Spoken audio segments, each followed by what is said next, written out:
One of Nigeria's biggest rappers just made a shocking revelation that could change how we see the music industry forever. Abaga says internet fraudsters known as Yahoo boys are secretly funding many Nigerian artists and is calling it a national shame. Veteran Nigerian rapper Jude Abaga, better known as Abaga, made this surprising statement during an interview on the Soul Nigerian podcast. The hip-hop star raised serious concerns about where the money supporting Nigeria's music industry is actually coming from. According to Abaga, a large portion of financial backing for Nigerian artists come from two main sources that should worry everyone. The first source is foreign funding from outside Nigeria. The second and more troubling source is individuals involved in internet fraud, the people commonly called Yahoo boys. The rapper, known for its hits like #1 described the situation as a poor reflection of Nigeria as a country. He believes that such a successful and talented creative industry should not have to depend on illegal money or funding from outside the country.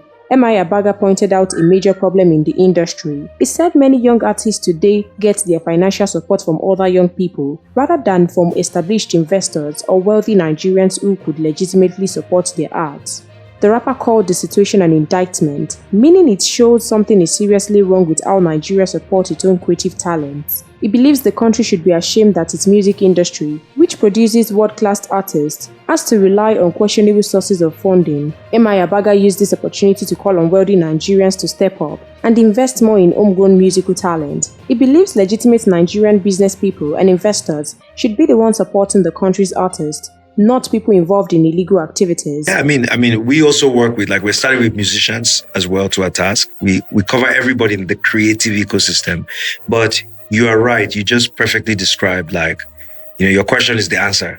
What you said is what we're trying to avoid, because that question you asked has the reality of the situation. So in terms of financial structure and roles that private investors, governments, people that just believe in the dream or, just helping creatives, what roles do you think they can do to just help that? Especially governments, for example, what roles do you think they need to do? That's a good question. We definitely need to do more. Most of the investment, even today, still comes from the West, and the Western industry. And I would say that I feel this government has given us a creative industry. It's given us a minister, and they've also... We do have a minister. In fact, I invite you guys for a program we're doing now. She's going to speak. So all right, thank you. She's also, because it's a new ministry, what I can say about her that's very clear is that she's not stopped moving since she got the role. They're about to put out some funding. I think it's maybe things between could be $1,000 to $1 million, something in that cap or something, or maybe $100,000.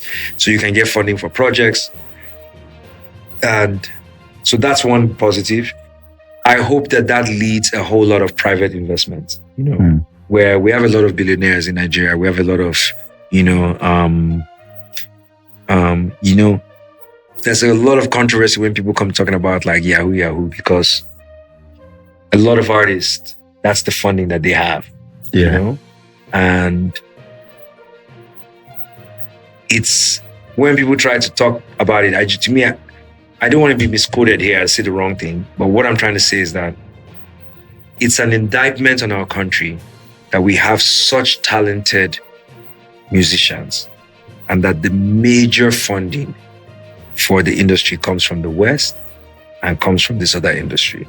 This revelation has opened up a conversation about the music industry that many people have whispered about. The rapper ended his statement with hope, saying hopefully, we can do better. This suggests he believes the situation can change if the right people start investing in Nigerian music. Abaga's comment highlights a bigger issue about how creative industries get funded in developed countries, and whether artists should be concerned about where their money comes from. What do you think about Abaga's shocking revelation? Should Nigerian artists be more careful about who funds their music? Or is money just money regardless of the source? Share your thoughts in the comments below. Don't forget to like this video and subscribe to NaijaNews TV for more exclusive entertainment news and stories that matter to Nigerians. Please stay tuned to NaijaNews TV.